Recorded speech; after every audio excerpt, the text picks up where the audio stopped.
Hello and welcome. Today I am joined by the fabulous Gila Zak. Hello, Gila. Lovely to have you here. Hello. Hi, Dale.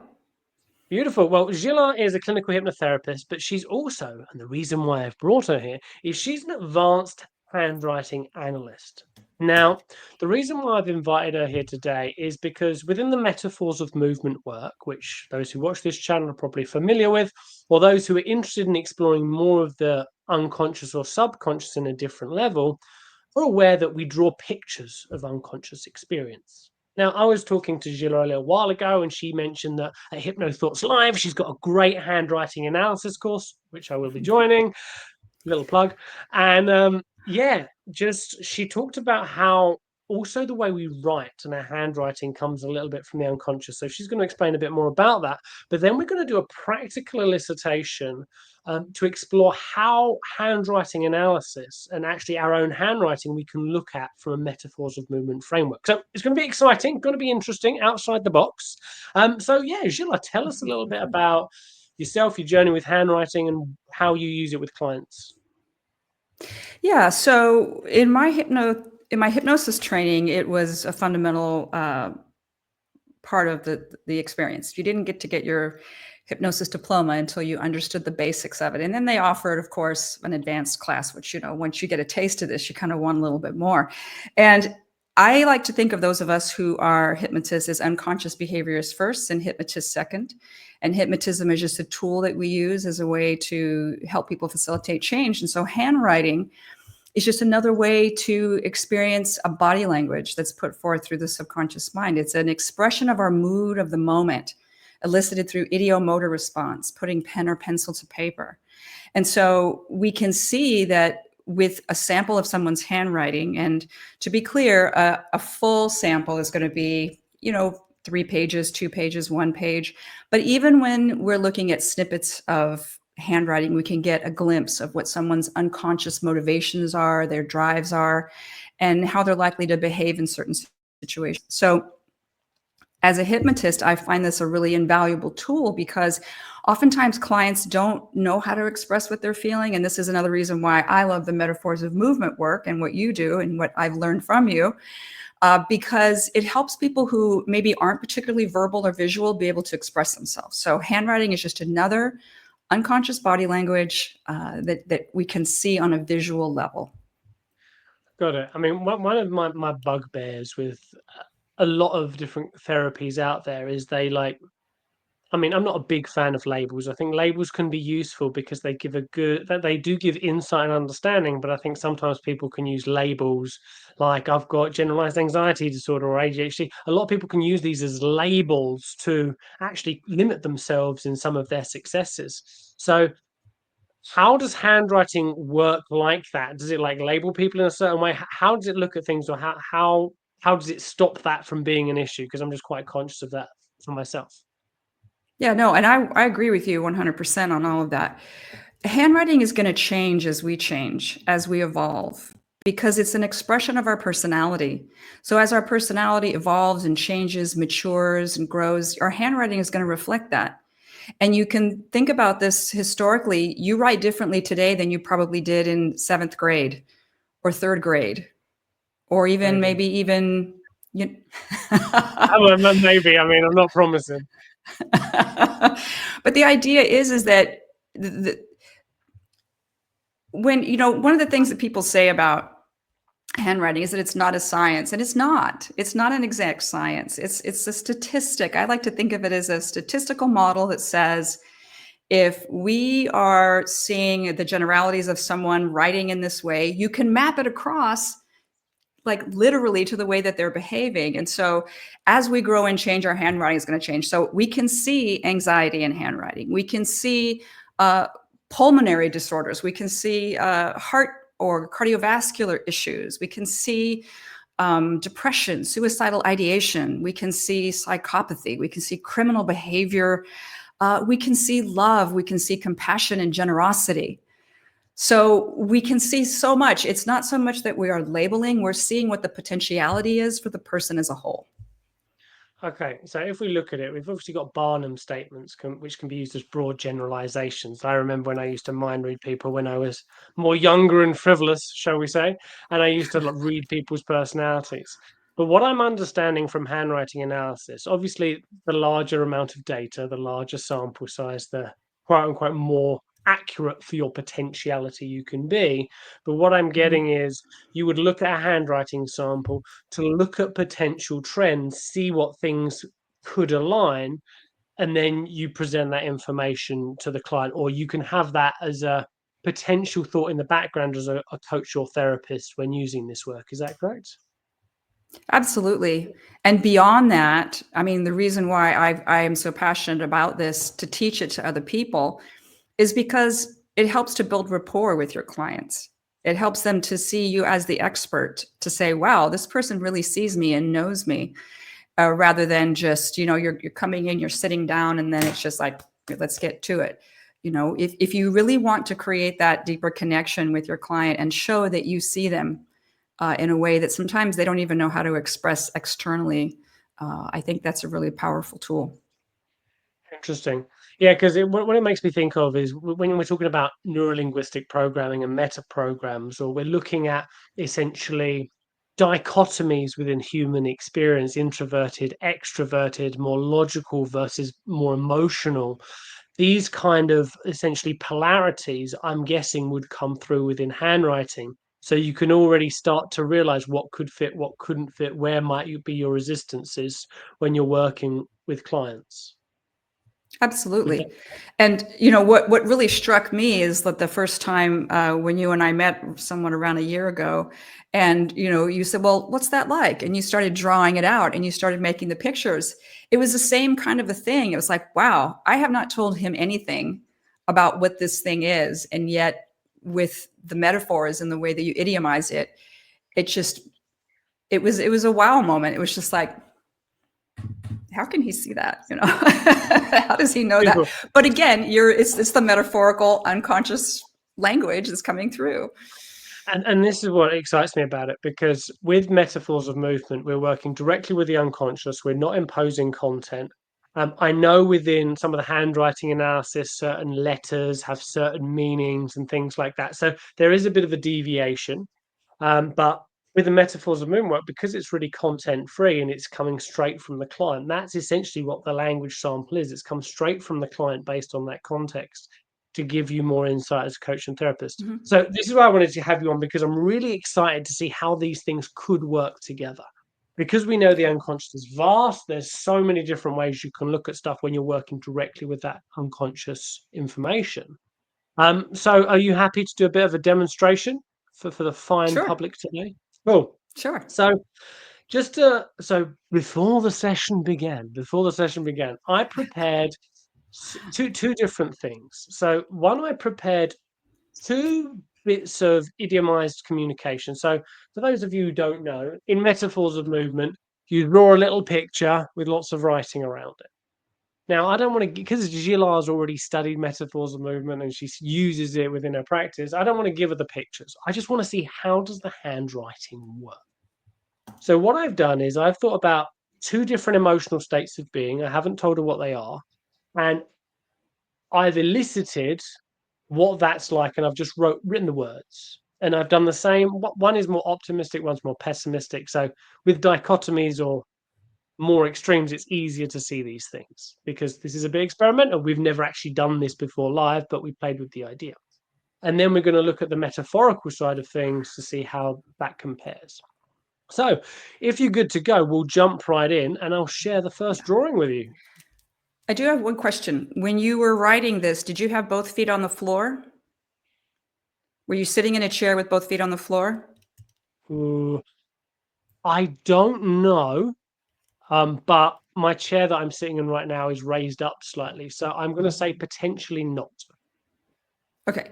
Was your arm resting on a flat surface? Were you writing on a table or a Writing on desk? this table, and my arms, I don't think they were resting. So like one arm wasn't resting. I think they were That's fine. The elevated. one that you were writing with was had a solid surface underneath it. Yeah. Solid surface underneath, correct. Okay. Beautiful. So I'm going to share and let's give it a whirl. And once Gila's gone through it, I'll talk about my life experience. So we'll see how it matches. Boom. So here's number one. I'm going to zoom in a Okay. little. Cool. So Good. just to clarify for everybody. So in front of me, there's sunshine, green rolling fields. To the left, two friends connected, standing side by side, hands around waist facing me. To the right, king size comfy bed. Behind, a fun Jack in a box. And I'm standing on grass. What does my handwriting say about me? If you need So me in to zoom in at handwriting, all, let me know. yeah, the bigger the better. If I could see it bigger, that would be helpful. So first and foremost is what we have to do is we have to keep content separate. We have to go with the letters and not look at the content. So what I can see that what's in the background to all this is something that you feel a bit disconnected to. Uh, there is a measure of perhaps wanting to connect to it, but feeling that maybe you don't know how. There is a particular attitude towards an authority or an opposite sex, or uh, even just something that you find as a structure that is difficult for you to want to connect to or feel comfortable connecting to. Um, we can see that in the background to this, there is also a level of emotional maturity that can be a bit, well, we see it in that letter X right there, don't we? You see that barb Are on that you talking about last? this little sticky outy Uh-huh. bit? Yeah. Okay, yeah. So we can see that in this situation, what's in the background is that there is some level of resentment toward whatever this thing is in the background that represents some measure of the opposite sex authority or structure. Now, when we look at it, says a fun Jack in the box, we can see that there's, a little bit of an opposite. That's a fun Jack in the box by itself is something playful, childlike, uh, something that could be quite a surprise. The surprise is coming. But what the handwriting is telling me is that it's not quite as comfortable to connect to. There's some unconscious resentment or aggression or frustration around it. What you look forward to in this situation is the ability to bring what you're thinking in through your day to day and make it a part of your reality. But we can see that also there is something that either you're not knowing how to express or share, or you're withholding, or it's something you prefer to keep private. We can see that what's in front of you will take a measure of physical energy to bring into your reality. And there's a bit of overthinking and hesitation to it.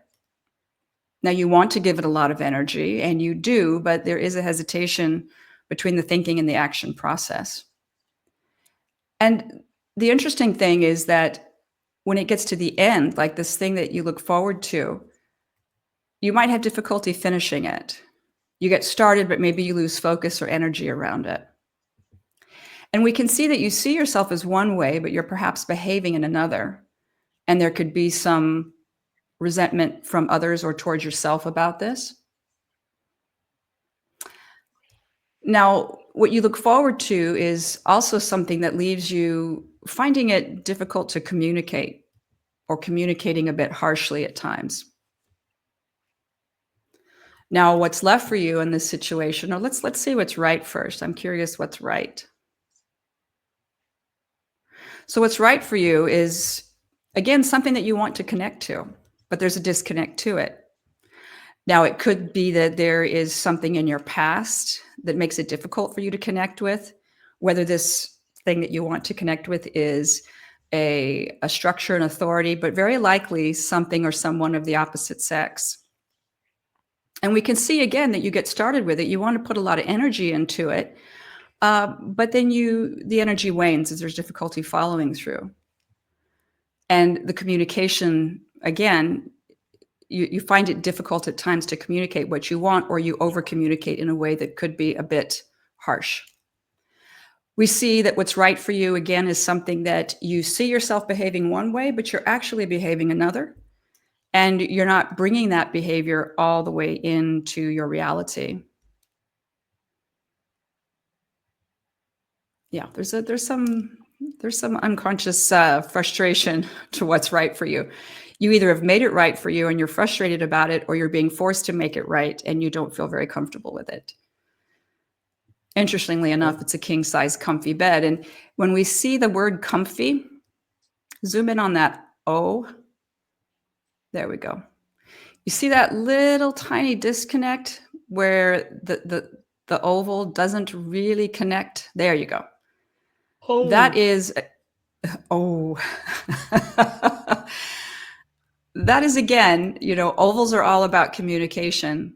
So you're open to communicating, and what's right for you. You're open to communicating about the other, but we can see that there's still this disconnect in how you want to communicate yourself. And then what's most telling to me is the upper loop of the F. Again, looks like a hook. And hooks are very often a desire to acquire. So it could be money, resource, pleasure, whatever. So we can see that there's a desire to acquire in what's right for you. Yeah, nicely done. So let's go back to the left. Now, what's left for you in this situation is a feeling of, well, there's a confidence that you have in you. And maybe sometimes this confidence starts out a little low, but then you push through to make the confidence happen for you.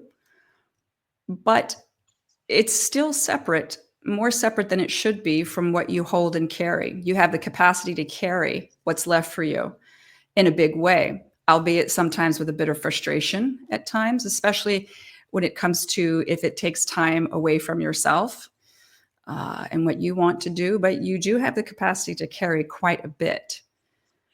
We can see that's what's left for you is, well, there's a bit of fluidity to it, quick thinking about it.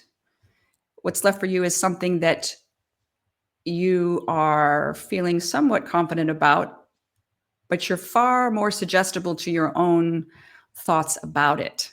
And these thoughts can be a bit, perhaps not quite as, your self-esteem is fairly high around this issue, but your confidence to carry it through is a bit on the lower side.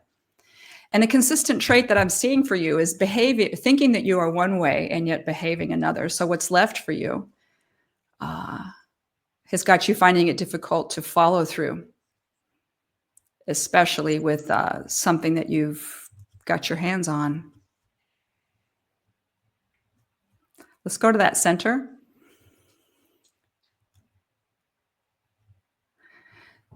So in this situation, in the position you're in, we can see that you're either not paying attention to details, or maybe the details aren't particularly important for you. I'm going to assume, and this is an assumption, that you're standing on ground, or is that grass? Now, don't answer just yet. If the word is grass, then what it looks like is that this is like what we see is that those two S's are very much what we call like threading. So it's a desire you don't really need to be understood. In this situation, you either don't need to be understood or you don't want to be understood. But again, there's a lack of follow through and connection and seeing it through. We can see again that there is a bit of unconscious either resentment or frustration in the position that you found yourself in here. And I can't say why you would feel this, but I do know that you are having to force yourself to feel optimistic about this. In the position that you're in, there may be times where you have to force yourself to feel positive about it. And again, you're putting some energy into it, but the energy wanes.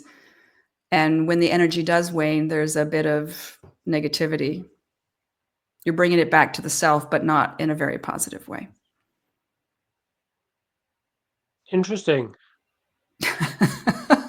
So, general overview. If I know, obviously, you were going through each one as you went round. Do you have shell idea of what you would say based on what's there, and then I will share the context of joy. Yeah. I would say the consistent trend that I see is that there's a tendency to see yourself behaving one way, but in other words, you think of yourself in one way, but you're behaving in another. And this is creating unconscious resentment and frustration. And that at times, you might act it out in a way that's not particularly friendly. And in the background to this, in the background to all of this is something to do with a level of emotional maturity. Who needs or emotional immaturity, maturity? I couldn't say. Yeah. Who needs maturity, right? Cool. Okay. So very interesting. So also, can I change views? Give me 1 sec. And I kind of just So, went on like, let me narrate what I'm thinking. So hopefully that came across somewhat coherent. no, it was really good. And I think what I want to make clear for those that are seeing, obviously, if Gila was to do this, she'd have a whole host of text and she would go through and then make things. Obviously, she was going line by line, sentence by sentence, structure by structure. And then it's really about what are the trends, what are the things that are continually showing up, and that's what gives you more of a guideline and a definition. So Yeah, and I want to interject here. This is important. Handwriting is never right or wrong, good or bad. It's information. And we're always looking to either confirm or negate what we see. So if I see a tendency for this particular behavior, I want to try to either confirm that or negate it through other traits that I see. And then it weaves together to create the full picture. got you. Okay, cool. So the interesting thing about that context, so I have a story that basically I've only been truly excited twice in my life. And normally for me to be like excited, like, oh my God, excited, something needs to happen that I don't expect, that I really want. So, which is really cool, like challenging to get that level of excitement. And this was a specific moment when somebody excited me. And basically, they got me something for my 21st birthday, which was awesome. It was tickets to see Cirque du Soleil. I do circus tricks and stuff, and I like that kind of thing. So it was super cool. So from that instance, as much as it was like a positive experience, yeah, there is a level of resentment I have to myself or to things that I'm not able to recreate that level of excitement or joy generally. I mean, I can get excited about it, but to like that peak, quote unquote, level. So yeah, that was quite interesting, and especially when you were talking about there being a disconnect. I'm not able to connect those things. I'm not able because of the fact that I can't expect it. That makes it quite interesting. Yeah. And the X is a really interesting, it's one of my favorite letters because it tells so That much. sounds But like beautifully geeky. It's like that, what's yours? I know. Oh, the X. Whoa. I geek out on this stuff. But what makes it more pertinent, and again, this is how when you're talking about with a client, you can say, I can absolutely see why this is so, because it looks like you made the O and then you went down to the right, picked up the pen, and then you came down to make your stroke from the top down to the bottom left. And there's a tiny little bit of a club in the way that you held the pen there for just a bit of a moment. Yeah. That bottom, see how it's wavering at the top, and then the bottom, because when we do handwriting analysis, because you've also got like different strengths. Like this looks darker as well, and it's that pressure. bald at the end. That's what you meant, yeah, Yeah. pressure. Yeah, but when we do this, we use a magnifying glass to really get in there and look, because some of the subtleties. But you can see there's just a tiny bit of what we would call a club at that bottom left. But the X, as it comes from the upper right down to the bottom left, that's all about bringing it, the emotional maturity, the experience, the feeling, to the self. The way that the stroke went from the upper left to the right and then has a little barb, that is to the future and to the outer world, to others. So we can see when you say, yeah, there's this frustration that I can't bring it into my present day experience. That's in that check that you see at the bottom of the right-hand stroke of the X. Well, I suppose what's interesting to consider about that is if we look archetypally about structure, especially in Western culture, normally we read from left to right. So normally future will be in that direction. So there's definitely sort of underlying structures and then coming back to self interesting perspective. Yeah. But yeah, I definitely see how there are certain, and when we talked about this before, and you talked about the pressure, like the pressure you're putting on different things. So for those who do metaphors of movement, there are certain idiomizational things that you could potentially consider within the language of how somebody writes if you're not engaging with the meanings behind things, which you're demonstrating here. So I think there's an interesting crossover which I'm keen to explore. Are you ready for the Yeah. next one? Sure. Oh, so the next one, fun and games. Oof. So what I found interesting, just before you jump in, Sheila, if I look at how I've written these things, I talk about this as a relatively optimistic experience. As much as, I mean, resentment might be strong, but then I avoid strong emotions. It could be resentment. But if we look, the writing has got a very certain kind of style to it. But then if we go to this next one, it's a lot, I'm going to call it scratchier. So just Mhm. in that comparison itself, I found that quite interesting when I was putting this together. So yeah, where would you like to start? Well, in reference to what you said, that's a speed. So if you go back to the other example for just a moment, you can tell that you were thinking a bit more slowly, a bit more methodically. And if this is a retrospective experience, a past experience, right? We're going to go back to it. And we're going to And just and also because it was more positive, I probably enjoyed it more, so I was slower with it. yeah, you're more slow. So the pacing and the speed of the handwriting is indicative of how fast we're thinking at the moment. Now, some people will say, well, sometimes I write really methodically and beautifully, and other times it's really fast. And again, our handwriting is an unconscious expression of our mood at the moment. And so we can see that you were spending more time thinking more slowly and intentionally about this particular sample. And Interesting. it's just it's a happier, warmer, friendly. There's a little bit more of a friendly in some of the ovals and some of the arcade stuff. We see a little bit Well, more friendly there. Okay. if I was to jump into metaphors of movement, this one looks a lot more well-rounded in the structures of the lettering in comparison to this one. So from a metaphors of movement idiomatic perspective, whereas this Mhm. one's a lot more sharp and cut in and edgy, could be said. Curiously enough, bear with me. Go back to the other sample again. Yeah. Look at the square that you drew there. Did you draw these at the time that you wrote? Yes, and I did them just before I wrote them. Okay, because this is significant too. You see how these lines are far more level? I mean, Yeah. they've got some waver to them, but they're far more level. Now go to the next one. So, Eh. so that's quite interesting. Yeah, I did actually reflect on the square difference when I wrote them as well, which is cool. Yeah. And again, this is not right or wrong. This is just a reflection of what our emotion is about the issue. Cool. So where would you like me to Okay. zoom in first? So let me Let's just read through. yeah. So we've got Okay. marshy, swampy land to the left, with spots of coloured flames coming up. To in front is a swamp with two crocodiles, and then like a hill coming out of the swamp. To the right is an endless swamp to the horizon. Behind is someone standing on a boat with a cattle prod poking me, and I am standing on a rock above the swamp. Okay. So let's start this one with what you're looking forward to.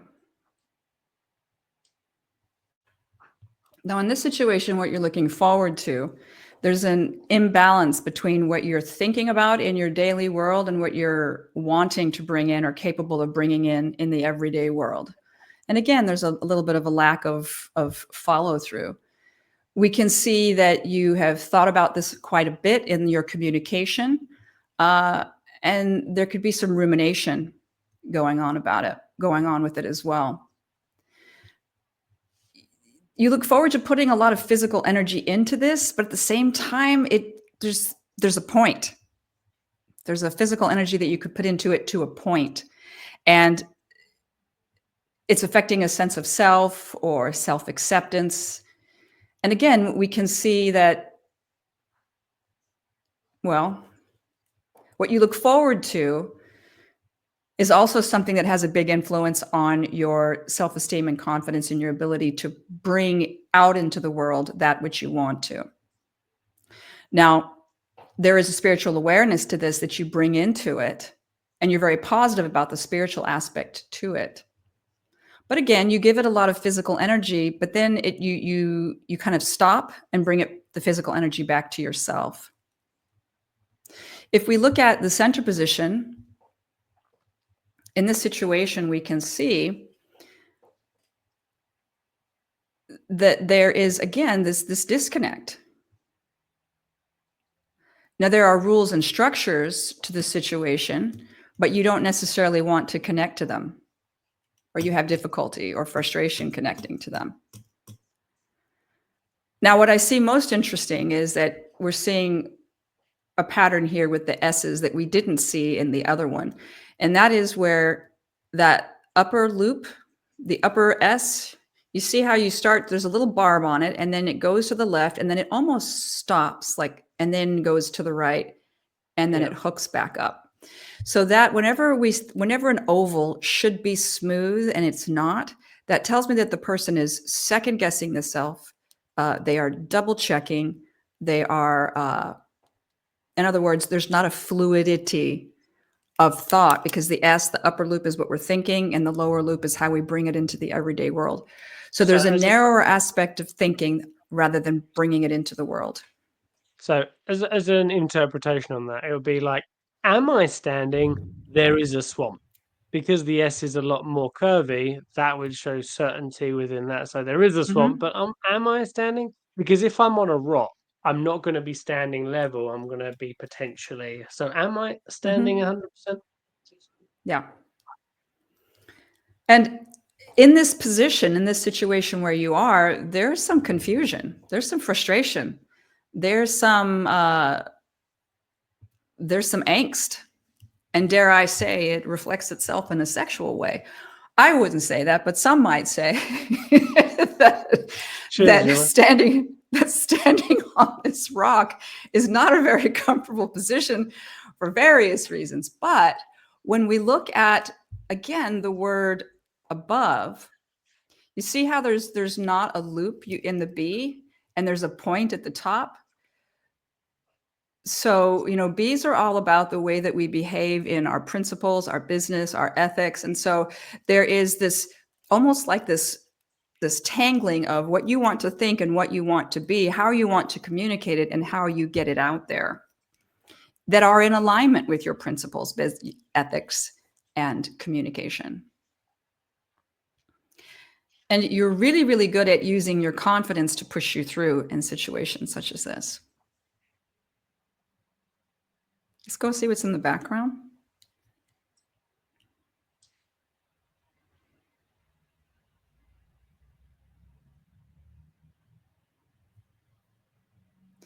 Now, what's in the background to this is something that leaves you feeling a bit emotional. Your emotions are going to go up and down with it.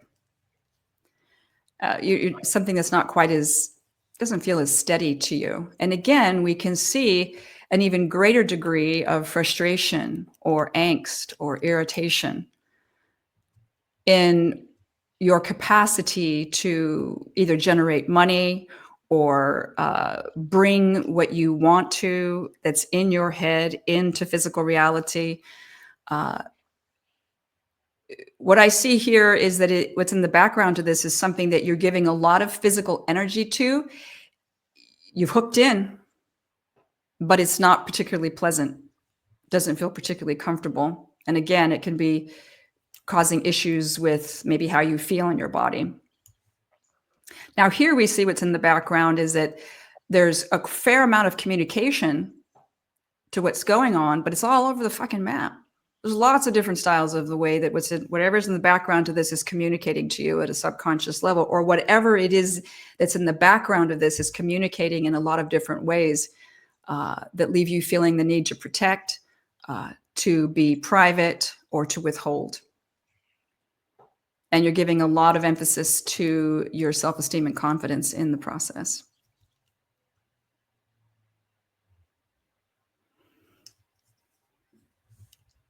Left or right? Let's do what's left.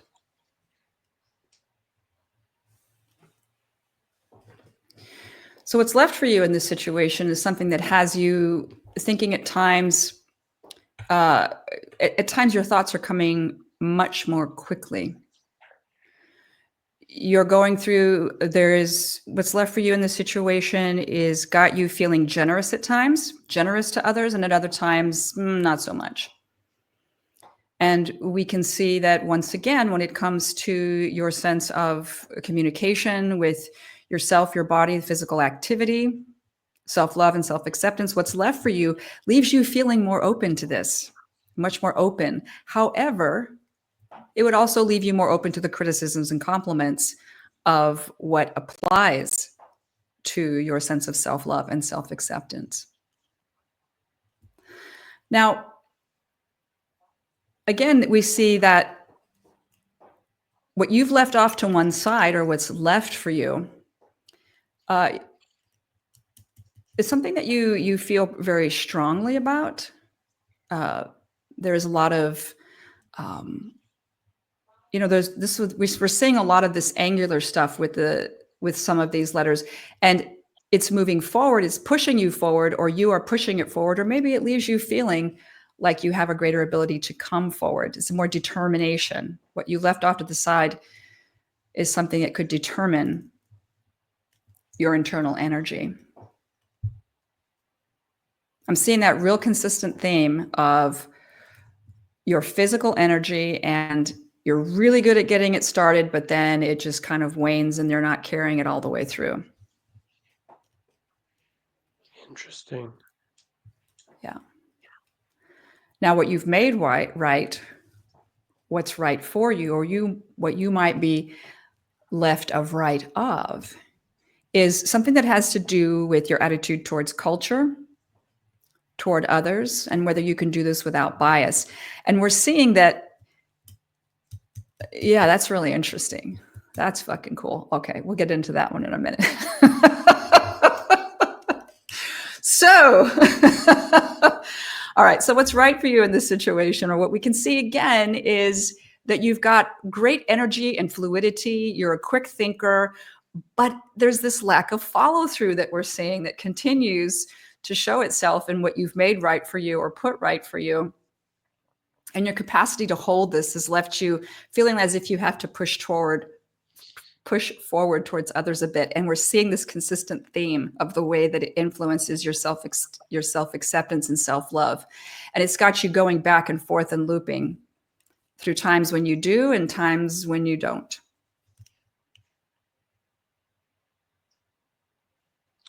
So That capital E. That capital E is what's got me so intrigued. Looks a bit like a C. Uh-huh. Maybe a K, or maybe a J. Who knows? It could be like a logo for a new business.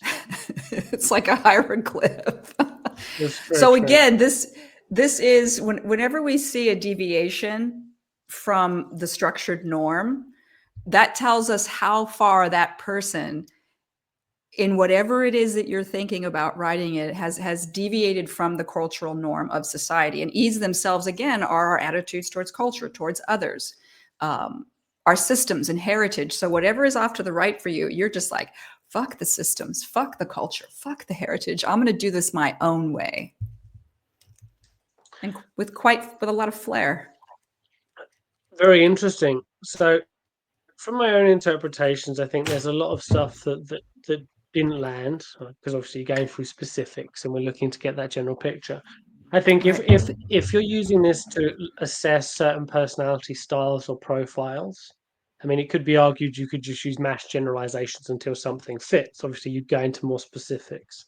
But I think it is quite interesting, like sometimes the lack of follow through is something that I do. What was interesting about this, so the context was when I used to be at university, I used to have a lot of female friends. And basically, this was the situation where I looked at how I'd actually behaved, and it was a bit shameful, which from the metaphors of movement, the swamp aspect will scream that for those who have studied the work. So what I find interesting about it, yeah, like definitely going away from those social, basically the arsehole always got the girl. So I decided I won't be the arsehole, but I was different in a different way. and that was the comparison. So I think what's interesting for me, I think there are definitely things that you can take from it, and I think with a lot of the meanings that you've put on, obviously you're going individually. I think there is a space for those things, but I really think from a metaphors of movement standpoint, there is a crossover. I haven't 100% worked out how specifically, but how you can get those things to map. So because normally in a metaphors of movement session, you will draw the metaphor for the client and the client won't do it. But if you're doing your own self reflection, or you're doing your own, or you're part of maybe the metaphors of movement personal development community where we work on ourselves, this can be I'm sure you look at everybody's handwriting when they're drawing their little pictures. I Um, do. so that's really interesting. Anything you want to share based on that, and then after that, I'll show the actual pictures and show how a metaphors of movement session would vary based Yeah. on that. So, yeah. There are certain letters that lend themselves to giving us more information that is pertinent when we're talking about personal development with our clients or change work. And that is the letter D, the letter Y, and G. And then, of course, the letters T, because T is all about self esteem and confidence. The D, the lowercase d, will tell us, is the person behaving the way that they perceive themselves to be? So let's just say someone perceives themselves to be really outgoing and really gregarious and really helpful, but they're actually not behaving in that way. But even more specifically, the D is about our sexual self. And so our sexuality is a very core drive, and that sexual energy can be used for business, for relationships, for partnerships, for sex, for gardening, for anything. So I'm always looking at how someone makes their letter D, because that tells me that their deep unconscious motivational drives at a sexual level, which can influence different areas of our lives, are they actually behaving the way they think they are? And then the next letters that are most important are those Y's and G's, because it takes a lot of physical energy to make those. And whenever someone doesn't carry it all the way through, that's very telling. Now, there's different reasons why someone would make a stick straight G or a stick straight Y or come through. But when we start looking at the handwriting analysis of it, it's the stroke of the pen and the way that it lifts off the page or ends very bluntly. Yeah, I think that's interesting. I mean, there's archetypal structures in many things, from the star signs to symbolism within tarot and magic. And if we're looking at handwriting, there's going to be certain trends and patterns that we'll see over time. One of the things before we had this conversation that I found interesting is, I mean, I hate to say it, but most of the girls that I knew at school, they had all the sort of well-formed stuff, following the rules, all perfect. And a lot of the boys normally was a bit of a mess. But what I find interesting is about, yeah, staying at that norm, derivating from that norm. Do you follow through? Do you complete things? And I suppose Mhm. these are more generalized aspects that can be looked at the picture as a whole. So let's just imagine well, we can come to the other pictures and see where are these certain filters lacking? Does the person follow through? Do they complete? Is there a lot of detail in actually how the Yeah. person is presenting their drawing with the handwriting that can be combined? Would be quite fascinating. It is, So and you bring up a good point, because if we can just talk just for a second, just because, like yeah, I say, go I for it, like to go for it. geek out on this stuff. You know, when you talk about being at university and the girls had this handwriting that was all much more well formed, well, historically, culturally, women are expected to conform. They're expected not to push the social norms, and so their handwriting will very often reflect that. And angular handwriting is much more self-determined. It's much more reflective of being very just goal oriented. I'm just going to push through a very angular handwriting. So that explains why doctors have got angular handwriting. Because if you think, I mean, everyone says doctors' handwritings are horrendous, right? But they've got to be achieving, they've got to study, they've got to have they've got to have Yeah. those things. It's Interesting. determination. And so we can see that, I would be interested to look at some of those women's handwriting 20 years out from university and see how it's a bit different. It's true. How much have they individuated and got their own flair, or how much are they still constrained by the structures which keep them in that place. Interesting. Well, let's just have a look at some of the pictures. I'm conscious of time, but loving this. Cool. So this is the example of the Jack in the Box.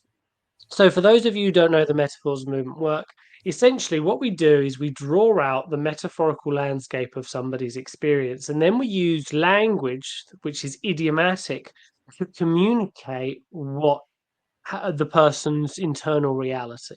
So, for example, in this situation, what I was looking forward to was bright, the sun was shining. What's left for me is connection. There are two people connected that are left, and they're looking at me. So, realistically, what's left for me is two people who are seeing me, and I'm right in this situation. Also, what's right for me is quite comfortable. It's quite sizable. There's a lot of space that's right. There's a space that I can lay back and relax. And the background to this is fun. But more than that, I mean, it jumped out at me. Some could say that, I mean, there was a bit of a wind up beforehand, but it came out of nowhere. I didn't know what to expect. So what we're doing is we're directly communicating this landscape. So given that, and it's like excited smiley face. There was Cool. a limit So to what was right that was comfortable too. Yeah. exactly. That's true. I mean, to be fair, if I laid back too much on what's right, if I moved the wrong way, I could go over the edge. It could be said that as much as what came out of the background was fun, it was also could have been said a bit of a scare. It could have made me jump. And similarly, the thing that's left for me is two people connected, but I'm not connected to them. They're connected to each other. So actually, I'm disconnected from them. So we can say positive things, but also the antithesis as long as it connects within the metaphor. You see how the capital T, is this the same sample? This is not the same sample from the other one. So As far what as I did is I did the two written ones, and then I drew the two pictures of the same thing. Because we're seeing a similar thing here in both handwriting samples where the two at the very top, the word TWO. Yeah. You see how the capital T is much farther disconnected from the W? Yeah. It was like that on your other sample as well. And so that means you gave a lot of emphasis, a lot of import to your confidence and self-esteem from this. But again, you felt separate from the capacity to hold it. That's the W. Yeah. Cool. And then this one, even so, one of the things we talked about is the clarity of writing. So if we look at the clarity of drawing as opposed to the actual written words, it's a lot clearer. Lines are pretty defined. And if we go to this one's a little bit scratchy again, even in the drawing of things. This is a lovely crocodile for those of you who are unsure. There's two of them, even though there's only one.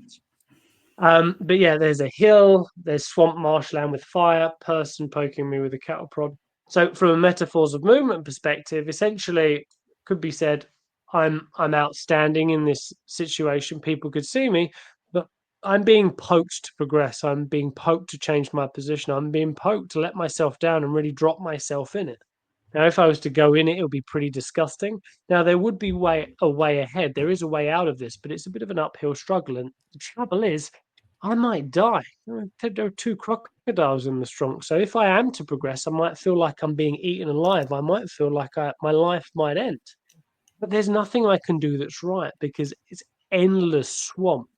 So if I was to go what's right and really do the right thing, I'd really be letting myself down. I'd really sink into it and there'd be no way forward. Or there would be, but it would just be more of the same. So the right thing to do sucks and it's pretty much the same thing. Now, what's left, there's a lot of heat in what's left. There's a lot of energy in what's left. But similarly, it's similar to what's right, even if it doesn't seem unending. But the person in the background, they've actually got a stable platform. They've got support. They've got a way to go through this. And as opposed to helping me get on board, they're poking me and using something that's quite painful to get me to change my position. So that's how it would work from a metaphor standpoint. So you want to see something interesting too, is that you said what's right for you might be a bit of a letdown. You see how you there's a bit of a curve to the baseline of endless swamp. It goes up and then it comes back down. That whenever the baseline does that and curves down, that is into the negative, into the unconscious, into the depression, into the lower emotional states. And then what's left for you, while you said it could be exciting, it still would leave you up and down with emotion. because when you Yeah, and look if at the you baseline, baseline, mhm, oh, that's interesting. yeah, it leaves you feeling, when the baseline goes up, that's more towards happiness, optimism. When it goes down, it's more towards negativity and pessimism. Also, I'm inferring I'm pissed off with the person in the background because I've underlined it. Like I've made extra effort to say, yeah, they're standing on a boat underscore, like they're freaking poking me with a cattle prod. So potentially some annoyance there. How would you read that? Let me see the picture a little bit bigger. Yeah.